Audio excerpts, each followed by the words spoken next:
Hi everyone, it's Nick. Welcome back to my channel. Okay, in this video today, we are going to be talking about Wayfair. Buy this, not that, the best and worst products on Wayfair. Okay, so I like Wayfair, you like Wayfair. Wayfair has something for everybody. You know what I mean? You really have to sometimes though, wade through the madness in order to get to some of the little diamonds in the rough there. That is just my personal opinion. Now, full disclosure, Wayfair has sponsored videos for me in the past, and I love working with Wayfair because I genuinely do think that they offer something for everybody, which is great. They're very accessible, but they are not sponsoring this video, obviously, because, well, brands don't like it when you make fun of their products on here on the internet. I don't know. They're kind of sensitive like that. What can I say? So I'm gonna be talking about some of my favorites and some of the ones that I think are a bit of a skip. And you know, some of those are gonna be grounded in sort of like good design principles. We're going to materials. We're going to like all sorts of reasons why I do or do not like something. And sometimes it's just because I say so. That's it. There's not gonna be any good rhyme or reason sometimes into why I don't like something. I'm just gonna say I don't like it. And you don't have to like that either. So let's get going. By the way, real quick, I'll also say that the links for everything are down in the description for everything that I like. Everything that I don't like, you don't get the links for that because they're all ugly and therefore should not be in people's lives, so you don't get the links for those. But the links for the good stuff's down below. By the way, I also covered this in my newsletter, Interior Scoops. You can sign up down there if you want, and I do this, buy this, not that, over on the email list, so I'll see you all over there too. Okay, so first up, let's talk about outdoor umbrellas, okay? Because this is also gonna have a bit of a spring-summer feel, because that's very popular on Wayfair right now. I'm filming this here at the end of April, so that makes sense to me.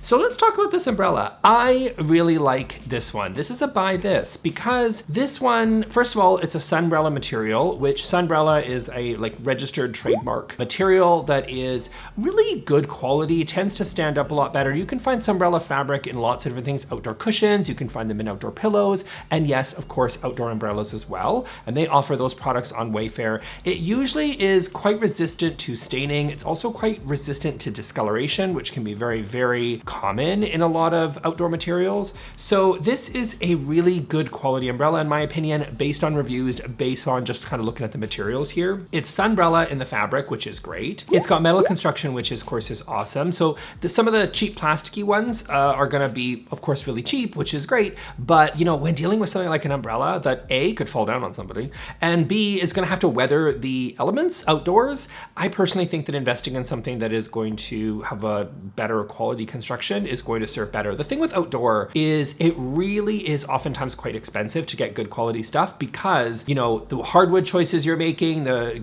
metal versus plastic construction choices that they're making, they're really going to impact that price. But, you know, it's got to withstand the elements, and that's not easy to do depending on where you live. You live in Arizona, better be resistant to sun damage. If you live where I do in Vancouver, rain's going to be a big factor, right? So you want to make sure you find good quality pieces that are going to stand up over time, and I believe this one will. Now, there's also like over 50 different colors of this, which I think is awesome. There's tons of different colors and patterns and stuff that are on this umbrella, which I think is really cool. I liked this sort of stripy one. I thought it was cool. Kind of has a bit of like a South of France sort of vibes. I don't know. I really like these striped umbrellas lately. I'm gonna pick one out, I think, for myself for summer. I don't know. I'm eyeing some because I think they look really, really cool. So I think these are a hit for me. Okay, and then not that for me. It's gonna be this thatch patio umbrella. Okay, this one's a bit of a miss sometimes. When you lean into the tiki torches and the thatch umbrellas, it can feel a bit themey. And if you know how I feel about themes, you'll know I don't like them. And it just feels like, you know, trying to fake a look or an experience that isn't there, right? Like, I know you think that this is going to be sort of like an authentic sort of thatch patio umbrella thing. And it's like, oh, I could just picture myself. I'm at an all-inclusive in Mexico. I'm on the beach and they've got those really cool little thatch umbrellas. I'm in the Yucatan, but you're not. You know what I mean? Like, you're not. You're in the suburbs of Phoenix and it's not the same.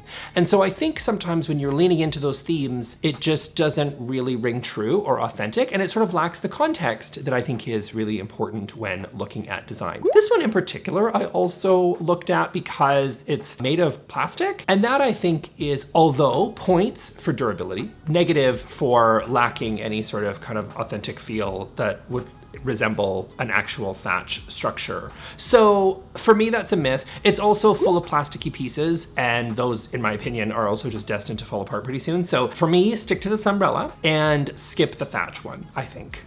I know. Okay, and then a dishonorable mention. I'm gonna start doing dishonorable mentions, I think, in this video, because sometimes there's too many bad things to point out. In the spirit of thatch umbrellas, don't make them neon. That's a good place to start. So this one here is neon pink and greenish yellow. It's not good. It's not good, is what I'm saying. It's not, there's nothing natural about it. There's nothing tiki about this, and I'm saddened by this one. Okay, and then next up here, I've got a really large sectional from Wayfair. I really liked this one because, you know, kind of ticks that box around that really sort of big chunky sectional. This reminds me a lot of the stuff that Article has come out for their summer. I really like their summer collection. I'm gonna talk about it in a month or so when we're actually kind of into patio season. I like this one. This one reminds me a lot of the stuff that they have there. This is acacia wood, really, really beautiful quality fabric that's happening here. The wood choices, again, it's acacia. It's a really good quality wood that is going to stand up to the elements really well.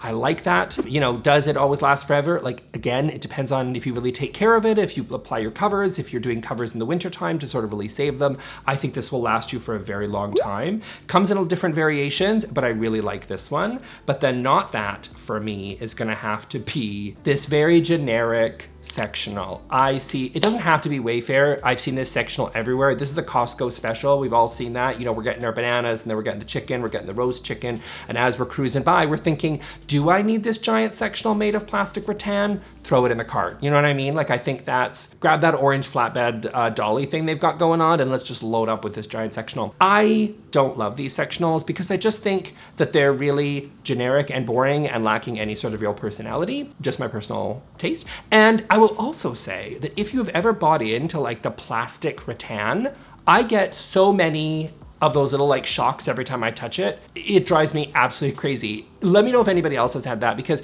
there's something about this plastic rattan material, which again is not like real rattan, but is instead like that plastic basket weavy stuff. You know, it probably does stand up fairly well, and that's why manufacturers use it, because it's cheap and it stands up and it's perfect for outdoor in that way. But in the end, it's plastic furniture.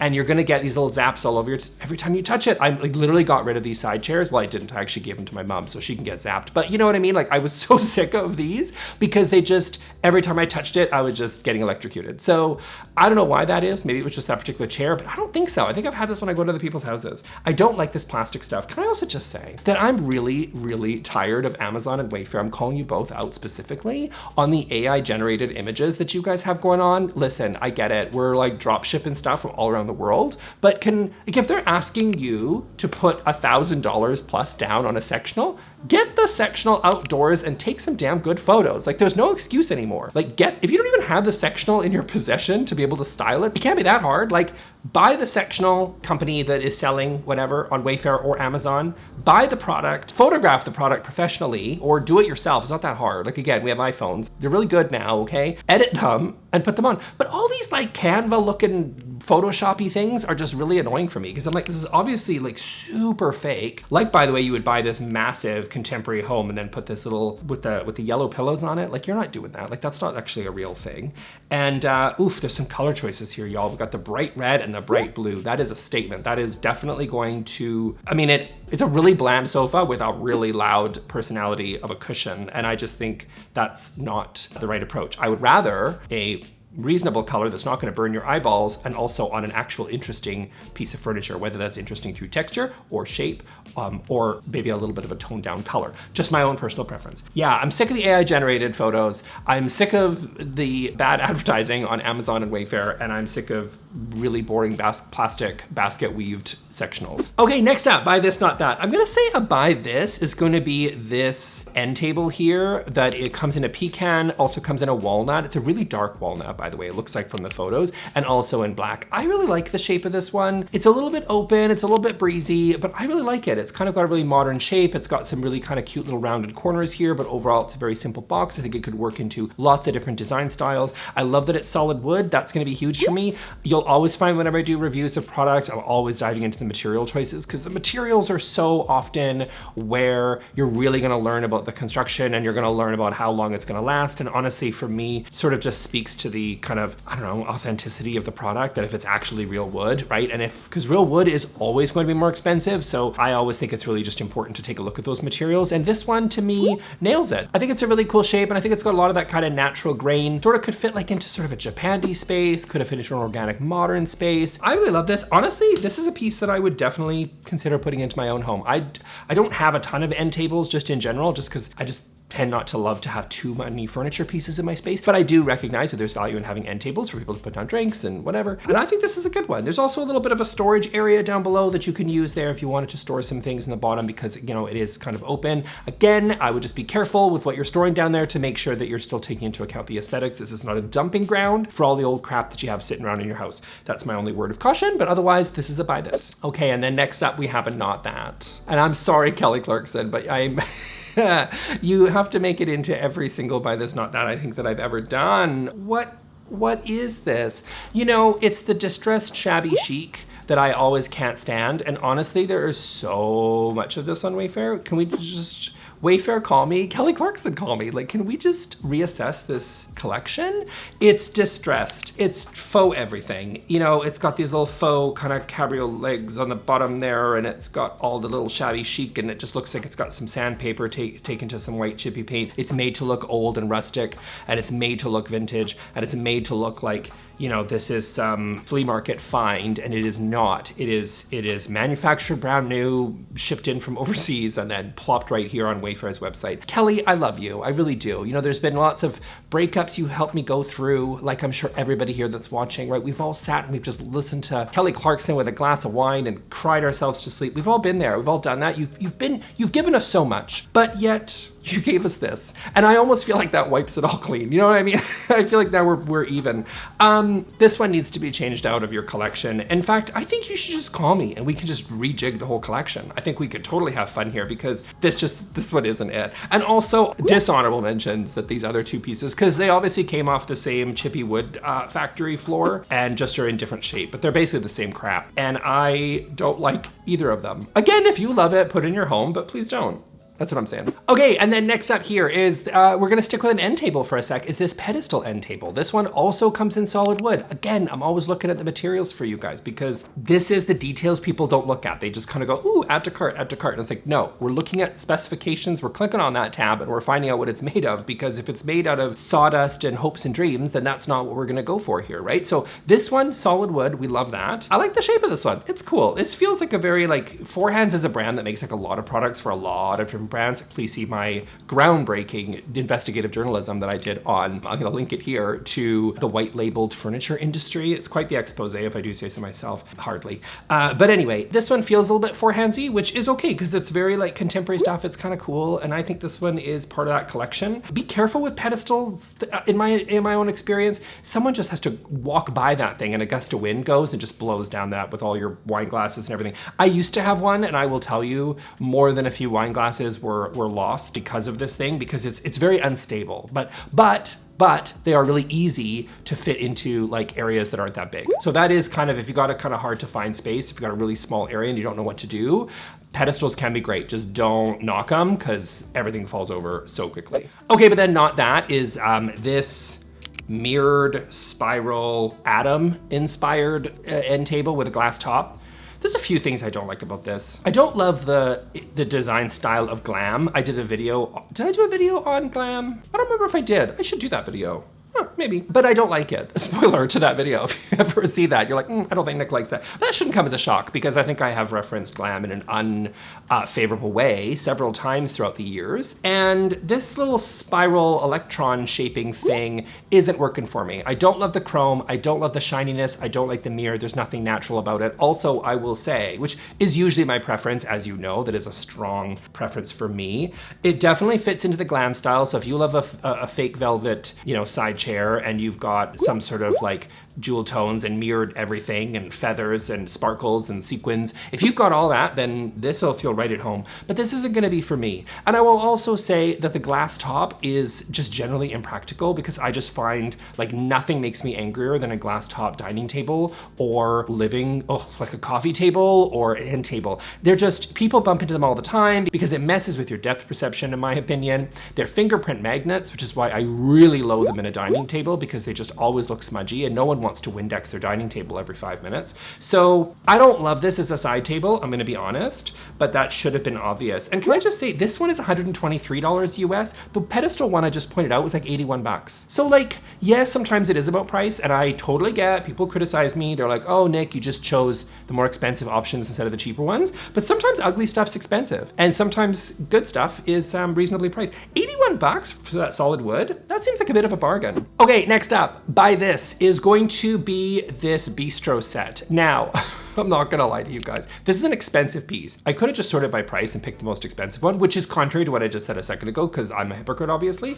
But here's the thing. This was a rough category. I generally like to do my buy this, not that's, where I link the like two so that they're like the same category. Bistro sets are rough on Wayfair, y'all. So this was a really hard one. There are 57 pages of products. Love you, Wayfair, but those were a hard, rough 57 pages that I went through. That is, again, the hard work that I do here at the Nick Lewis YouTube channel. I like this one because the materials are great. The style is beautiful. It nests, which is really interesting. Like, it kind of has like a nesting thing going on, so you can actually make it fit in sort of a little bit of a smaller space. So when not in use, it's not taking up a ton of room, which is nice because sometimes those bistro sets and dining sets and whatever, people don't have that much space outdoors. And so it's kind of nice if you're living in an apartment, maybe you've got a balcony and it's, you know, you've got space for this. Kind of nice that you can sort of tuck it away. We've got a stone top there, wood. I'm genuinely impressed with the quality of this piece. Now, I know it seems really expensive on Wayfair because everybody wants like, you know, a dining room set for $55 or something. But like,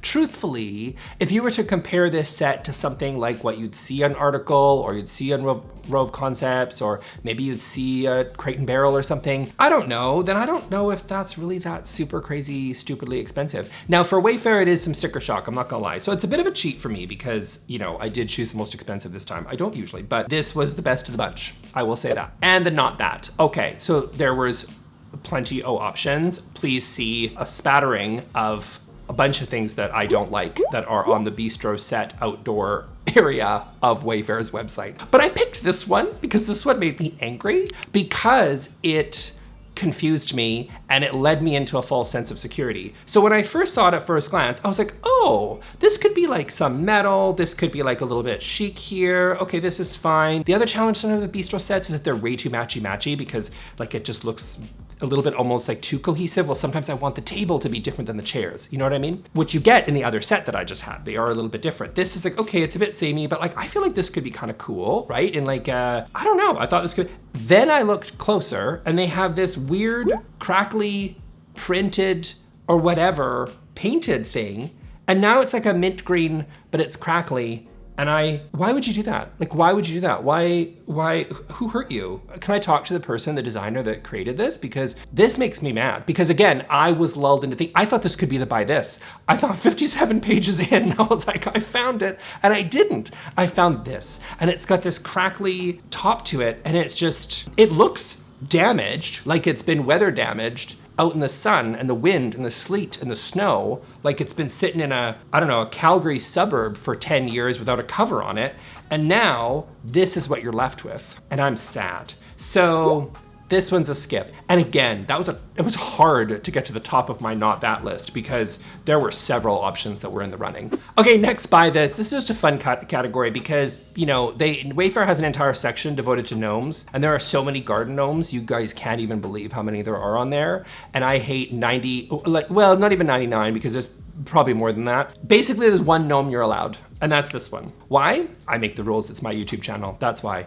If you don't like it, start your YouTube channel, I'll subscribe, let me know, just send it, just DM me the link and I'll subscribe to your channel. But like, listen, that gnome, this gnome is the only one you're allowed, okay? It's made of concrete, he is cute, he has his eyes covered, and he has that adorable little nose sticking out, and that's it. This is the only one you're allowed. Everything else is the not that, and let's talk about them. We've got, why are they all so like lewd? Like a lot of them are also like weirdly sexual, and I'm like, you're a gnome. Like, why are we having this conversation? But so many of them, the gnomes have gone too far, and they also combine my other motif that I can't stand lately, which is the mushrooms everywhere, which you all know I don't like. This is like, not usually, I don't like mushrooms in like the cottagecore context, but this is like the funny gnome.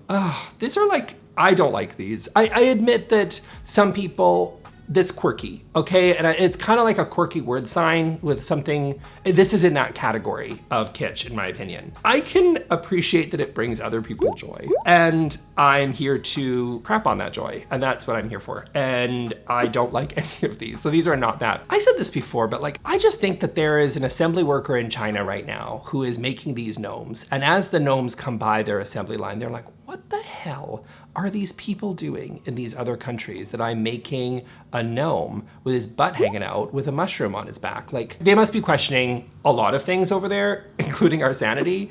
And I just get a kick out of that. I'm like, who's making all this stuff? Who's making all this stuff and is like, yep, we're gonna mass produce this. Let's ship 10,000 units. I don't know. I'm blown away this stuff even exists. Okay, next up is going to be an accent chair. So this is a really cute little accent chair. It's a little bit bohemian. It's a little bit, again, like, would it fit in an organic modern space? Yes, of course it would. It's very loungy. It's very laid back. Probably, you know, it's a loungy side chair. So some of them, like this one that I'm sitting in, are a little bit more firm, a little bit more kind of up front. This is a little bit more of a laid back, loungy one. Good luck maybe getting out of it kind of chair. But I think it's cute. I think it's like, what, less than 200 bucks US, which is pretty good compared to probably, again, other retailers you could be spending. I mean, side chairs, have you seen the price of side chairs lately? Sometimes they're a lot more than 200 bucks, I can tell you that. They're in the, you know, 800, 600, 800, maybe even 1,000, right? Depending on your lounge chair. So this is cool. It's a little bit more minimum. It's not gonna have the same structure that you're gonna get from some, so it's gonna feel a little bit more casual, but I like this one. I think this one's cute. But the not that is going to be this one. Now, okay, I picked this one because I wanted to talk about how trends move through the life cycle. We have passed peak boucle and we have moved down the other side. They actually call this a boucle, this pink boucle. Now, I still think, I have personally gone on, I don't think boucle is a bad fabric necessarily. I think I have said that it's not always the most practical. I think that there are good sort of variations of boucle, and then there's some not so great ones. And sometimes, like this fabric, this polyester fabric that they've got on this armchair here, would be an example of not great. This to me just screams poor quality, and this is just trying to capture that hot trend and do it in a super accessible price point. And I understand that a lot of people, you know, this is a price point that they're looking for. Like, how much is this going for? 160 bucks. Okay, you know what? Get the other one. Like, get the other one. It's better. Like, it's not, again, not really always about the money, but I think a lot of people want that boucle look because they see Gwyneth Paltrow has it and they're like, oh, I want that too. And then they end up going to retailers, but of course something has to give because it can't be 160 bucks unless you've compromised on something. And in this, they've definitely compromised on the material choice, in my opinion. I personally think skip the boucle trend and go for something that is a little bit more timeless, that is not gonna necessarily be boucle, but is going to be a price point that you can actually afford, and that's not gonna, like, you're not gonna shove on the credit card and have to be repaying for months and months and years, right? We're not doing that. So get something that makes a little bit more sense, a vintage something that's gonna get you a lot more longevity than buying into these trends and then going for the cheapest version of these hot trends, and then now you're ended up with some sort of ratty old boucle. Can I also just, we talk about the legs? Like the legs. I mean, I liked that when I looked at the material choices, because again, that's what I do. It said metal and then gold. Finish was just gold. Like, clearly it's not made of solid gold for 160 bucks. So, you know, this is like that fakey brass that sometimes I talk about. Like, brass is a great material. I love brass. I think it's awesome. Bronze is great too. They're both wonderful, but something real, you know, something that actually is going to age and patina over time. It is not going to kind of peel and flake off like this one is. No, I don't like this one. So that's it for me for today, guys. I hope you really enjoyed this video. I'm going to link here to a playlist of Buy This Not That. I haven't done one of these videos in forever, and you can go check out some of my past stuff because there's a lot of stuff I like and a lot of stuff I don't. So check that out, and I will see you all in the next video. Thanks. Bye.